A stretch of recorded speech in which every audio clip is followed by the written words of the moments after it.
Welcome to our channel. నమస్కారం. అగ్రిగోల్డ్ పాపం ఎవరిది? 2019 ముందు చంద్రబాబు నాయుడు గారు అగ్రిగోల్డ్ వ్యవహారంలో త్వరితగతిన నిర్ణయాలు తీసుకుని 25,000 రూపాయలు ఉన్న అమౌంట్ లోపు ఉన్న బాధితులకి జమ చేసిన పరిస్థితి మనం చూసాం. మిగతా అమౌంట్ కూడా జమ చేసే ప్రయత్నం ఉండగానే ప్రభుత్వం మారింది. జగన్మోహన్ రెడ్డి ముఖ్యమంత్రిగా అయ్యాడు. జగన్మోహన్ రెడ్డి ముఖ్యమంత్రి అయిన తర్వాత అగ్రిగోల్డ్ బాధితులకి ఎలా అన్యాయం జరిగిందో కూడా మనం చూసాం. సిఐడి ఆఫీస్లో ఉన్న హార్డ్ డిస్క్ కూడా మాయమైంది. సుమారుగా 3,000 ఎకరాలకు పైగా మ్యూటేషన్ చేయించుకుని ఆ పొలాల్లో నిర్మాణాలు చేసుకుని నడుస్తున్న పరిస్థితి. కూటమి ప్రభుత్వం వచ్చిన తర్వాత ఉపసంఘం నియమించి నాదెండ్ల మనోహర్ని చైర్మన్గా ఏర్పాటు చేసి అనగాని సత్యప్రసాద్, అనిత సమక్షంలో ఇవాళ నిర్ణయం తీసుకోవడం జరిగింది. అగ్రిగోల్డ్ బాధితులకి 6 నెలల న్యాయం చేస్తూ ఉంటూ వాళ్ళు చెప్పడం కూడా జరుగుతూ ఉంది. అసలు అగ్రిగోల్డ్ పాపం ఎవరిది? ఆ పాపంలో అధికారుల బాధ్యత ఎంతవరకు ఉంది? ఆనాడు అధికారులు ఎవరు తెలుసుకునే ప్రయత్నం చేద్దాం. విశ్లేషించడానికి మనతో ఉన్నారు సీనియర్ జర్నలిస్ట్ డివి శ్రీనివాస్ గారు. వారిని మరిన్ని విశేషాలు తెలుసుకుందాం. నమస్తే సార్. నమస్తే. జరిగిన మహాపాపాల్లో మరో మహాపాపం అగ్రిగోల్డ్ బాధితులకి జగన్మోహన్ రెడ్డి హయాంలో న్యాయం జరగకపోగా హార్డ్ డిస్కులు మాయమైనవి, పొలాలు మాయమైనవి. సుమారుగా 3,000 ఎకరాలకు పైగా మ్యూటేషన్ చేయించుకుని వాటిలో నిర్మాణాలు కూడా చేపట్టారని చెప్పి వాళ్ళ నివేదికలు వస్తూ ఉన్నాయి. ఎట్లా చూస్తారు సార్ జగన్మోహన్ రెడ్డి హయాంలో అగ్రిగోల్డ్ బాధితుల వ్యవహారాన్ని ఎట్లా చూస్తారు? అగ్రిగోల్డ్ పాపం ఎవరిది అన్నారు మీరు. అగ్రిగోల్డ్ పాపం కాంగ్రెస్ది, వైఎస్ఆర్ కాంగ్రెస్ది. అగ్రిగోల్డ్ పాపం జగన్మోహన్ రెడ్డిది, జోగి రమేష్ది, పివి సునీల్ కుమార్ది, కామేపల్లి తులసిబాబుది. ఇప్పుడు తిలా పాపం తలా పిడికెడు అన్నట్టుగా, అంటే ఇప్పుడు ఇది 25 ఏళ్ల క్రితం ఒక స్కామ్. ఇప్పుడు చంద్రబాబు ఉమ్మడి రాష్ట్ర ముఖ్యమంత్రిగా ఉన్నప్పుడు అగ్రిగోల్డ్ వ్యాపారం వాళ్ళేంటి వసూళ్లు చేయటం, చందాలు కట్టించుకోవటం, ఏజెంట్లు నియమించుకోవటం. అప్పట్లో మహా అయితే వాళ్ళ వ్యాపారం 90 కోట్లు. ఉమ్మడి రాష్ట్రంలో చంద్రబాబు సీఎంగా ఉన్నప్పుడు ఇదే అగ్రిగోల్డ్. ఆ తర్వాత రాజశేఖర రెడ్డి ముఖ్యమంత్రి అయ్యారు. ఆ 5 ఏళ్లలో 9,000 కోట్లకు పెరిగింది. అంటే ఏ విధంగా వాళ్ళు అమాయక ప్రజల్ని ప్రలోభాలకు గురి చేసి ఏజెంట్లకి విపరీతంగా కమిషన్లు ఇచ్చి, మొత్తం ఆ ఏజెంట్ల పాపం అనాలా, మేనేజ్మెంట్ పాపం అనాలా, లేదు ఈ వైఎస్ఆర్ కాంగ్రెస్ పార్టీ నాయకుల పాపం అనాలా? దీంట్లో ఏంటంటే అవ్వా బ్రదర్స్ చాలామందిని అరెస్ట్ చేశారు. ఒక 4-5 అరెస్ట్ చేశారు. భూములన్నీ కూడా స్వాధీనం చేసుకున్నారు. ఇప్పుడు ఆ సిపిఐ ముప్పాళ్ళ నాగేశ్వరరావు దానిపైన పెద్ద పోరాటం చేశారు. మీరు చూసే ఉంటారు. ఆ 5 ఏళ్ళు, ఇప్పుడు 7-8 ఏళ్ళు దీక్షలు, శిబిరాలు. ఇది కేవలం ఆంధ్రప్రదేశ్ కాదు, అక్కడేంటి తెలంగాణ, కర్ణాటక, తమిళనాడు, ఒరిస్సా కూడా ఉంది. 5 రాష్ట్రాల్లో 32 లక్షల మంది బాధితులు అన్నారు.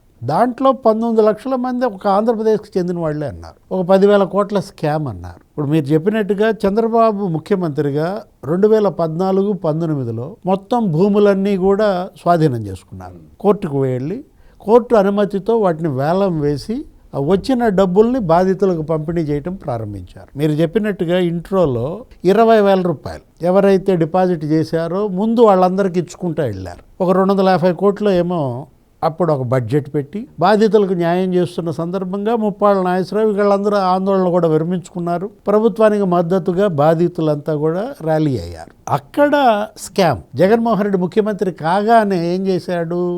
సిఐడి ఎవరు? పివి సునీల్ కుమార్. ఇప్పుడు మీరు అన్నది అదే. ఏది? హార్డ్ డిస్క్లు మాయం చేశారు, సర్వే నంబర్లు లేకుండా చేశారు, 3,068 ఎకరాలు మ్యూటేషన్ అయిపోయింది, దాంట్లో భవనాలు కట్టారన్న దాంట్లో పివి సునీల్ కుమార్, కామేపల్లి తులసిబాబు అంటే మనకు గుర్తొచ్చేది ఎవరు? ఆ రఘురామకృష్ణరాజు కేసు. ఆయన ఏంటి ఆ రోజు చిత్రహింసలు పెట్టిన కేసులో సిఐడి కార్యాలయంలో నా గుండెల మీద ఎవడో 100 కిలోలు అడుగు కూర్చున్నాడు అన్నాడు. ఆ తులసిబాబు అతనేంటి ప్రకాశం జిల్లాలో ఏదో ఒక చిన్న గ్రామం. ఈ 20,000 ఈ డిపాజిట్దారులు ఉన్నారు చూసారా, వీళ్ళందరి పేర్లు ఏంటి? నకిలీలు సృష్టించారు. ఒక 400 ఖాతాలు నకిలీ సృష్టించి అంత తన గ్రామంలో వాళ్ళ బంధువులు, బినామీలు, ఇంకా వేరే వేరే గ్రామాల్లో వాళ్ళ చుట్టాలు వాళ్ళ పేర్లతో నకిలీ బ్యాంక్ అకౌంట్లు సృష్టించి 20,000 వేయటం ప్రభుత్వం నుంచి, ఆ ఖాతాదారుకి 5,000 ఇవ్వటం, 15,000 వీళ్ళు ఎత్తటం. ఇట్లా కోట్ల రూపాయలు ఏది బాధితులకు అందాల్సిన డబ్బు సిఐడి సునీల్ కుమార్, తులసిబాబు. అంటే ఇప్పుడు అప్పట్లో ఏంటి? జోగారావు అని ఎవడో ఒక అనుచరుడు, ఇదే సునీల్ కుమార్కు ఒక కుడి భుజం లాగా, ఈ తులసిబాబు ఎడం భుజం లాగా. అసలు వీళ్ళే డీజీ. ఏది? సిఐడి డీజీ సునీల్ కుమార్ కాదు, మొత్తం ప్రోటోకాల్ వీళ్ళకి. ఒక్కొక్కడికి ఇన్నోవాలు, కార్లు, వాడెవడం ఇంకోడు ఉన్నాడు హోమ్ గార్డ్. పోలీస్ ఎస్కార్ట్లు వీళ్ళకి.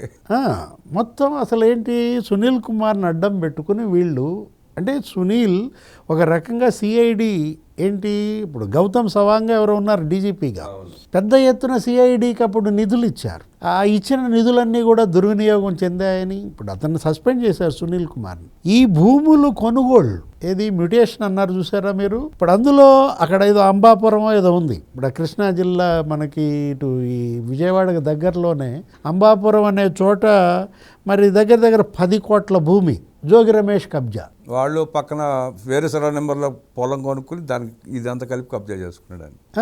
ఏది అప్పట్లో మనం చూసాం, పగిడిపాటి బాలమ్మ, సుబ్బారెడ్డి, ఆ తర్వాత సోముల దుర్గాభవాని, వెంకటేశ్వర రెడ్డి, వీళ్ళు మోసపోయామని వీళ్ళు కేసులు పెట్టారు. అంటే జోగి రమేష్ ఏం చేశాడు, తన కొడుకు పేరు మీద వాళ్ళ బాబాయ్ పేరు మీద కొన్నట్టున్నాడు, కొని ఇదంతా కలిపేసుకున్నాడు. అగ్రిగోల్డ్ వాళ్ళవి కూడా కలిపి వెంటనే 6 నెలల్లో ఈ మొత్తం అమ్మేశాడు. ఇప్పుడు ఈ బాలమ్మ, ఈ వెంకటేశ్వర రెడ్డి వీళ్ళకి అమ్మి ఒక 10 కోట్లు సొమ్ము చేసుకున్న కేసు. అంటే మీరు అగ్రిగోల్డ్ పాపం ఎవరిది అంటే పివి సునీల్ కుమార్దా, కామేపల్లి తులసిబాబుదా, జోగి రమేష్దా, జగన్మోహన్ రెడ్డిదా.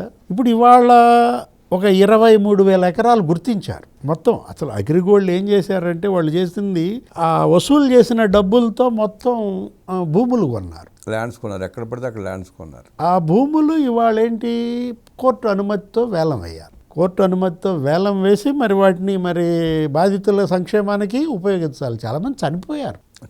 అవును.